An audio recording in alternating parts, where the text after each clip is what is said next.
Alors dans cette vidéo, nous allons unboxer un siège gamer de chez Auchan, de la marque Charo. J'avoue que je ne connaissais pas du tout cette marque. Alors lors des dernières soldes, je l'ai eu à moins 70% pour une valeur de départ d'une centaine d'euros.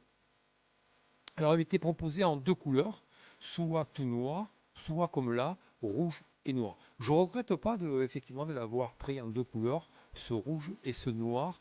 Donc c'est en simili cuir, donc en sky, mais ça a l'air de qualité. Après, on verra au montage les particularités de ce siège, notamment comme vous voyez là les accoudoirs.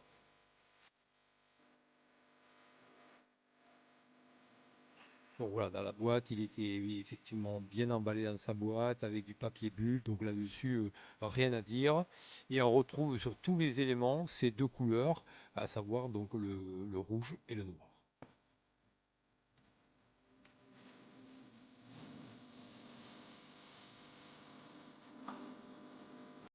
Alors ce siège donc a une assise qui peut supporter un poids de entre 150 et 170 kg. Bon voilà, faut rester quand même raisonnable.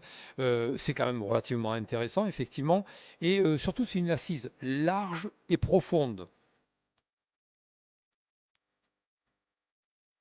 Voilà, on voit le dossier, donc toujours pareil, on voit bien nos deux couleurs, noir et rouge.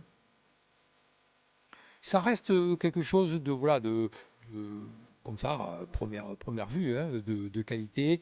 Effectivement, ce cuir, on reverra ça en conclusion, mais ce cuir, ce simili-cuir et les composants, il va falloir le voir avec le temps, qu'est-ce que ça donne.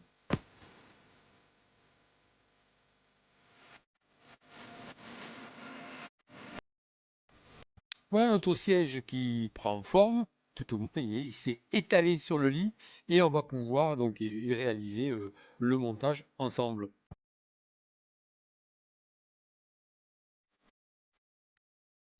Alors sur le montage, ce qui diffère par rapport aux autres sièges gamer, donc là bon bien sûr on voit la boîte à idées, je veux dire la boîte à idées ou la boîte à outils, tout le nécessaire pour monter, c'est que le dossier il va venir se fixer sur l'assise juste avec un axe. Alors que les sièges d'habitude sont fixés de chaque côté de façon à avoir bien une emprise l'une avec l'autre. Donc ça, ce qui me fait dire que peut-être avec le temps, voilà, ça risque d'avoir quelques petits problèmes.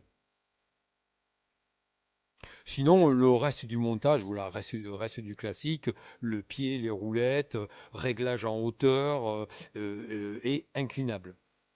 Les accoudoirs qu'on voyait au tout début, eux, ils sont fixes. En fait, ils suivent l'inclinaison. Il n'y a pas de débattement, il n'y a pas de réglage. Voilà, il reste fixé sur le siège et il s'incline avec lui.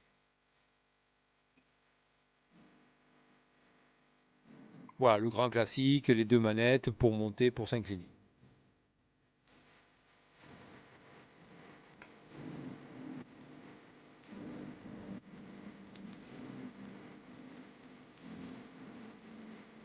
Donc voilà cette assise, relativement, voilà, comme je disais tout à l'heure, profonde et large.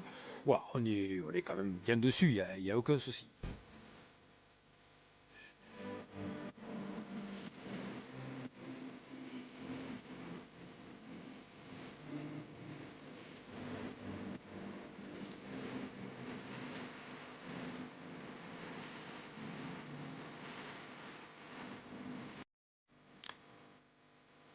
Voilà l'axe que je vous parlais tout à l'heure, donc du dossier sur l'assise.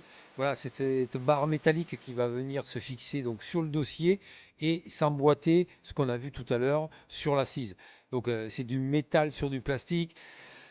Voilà, avec le temps, ça risque d'être peut-être compliqué là. Donc vous voyez la fixation des accoudoirs. Voilà, un sur le dossier et un sur l'assise.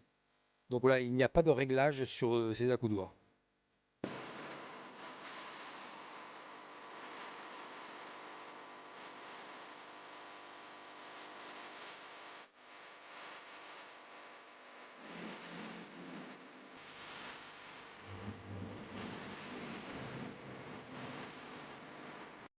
Voilà, sinon, ceci dit, les finitions restent correctes. On trouve bien nos deux coussins, le coussin de nuque et le coussin des lombaires.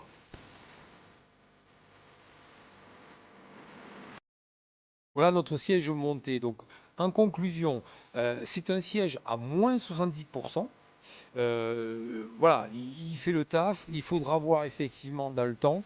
Ceci dit, ben voilà, pour une chambre d'ado, il n'y a aucun souci. La question de semaine, quel type de siège avez-vous? Marque ou pas cher? Dites-moi dans les commentaires si ce type de siège-là, comme je vous présente, d'une grande marque, d'une grande enseigne, bah, vous serez prêt à l'acheter.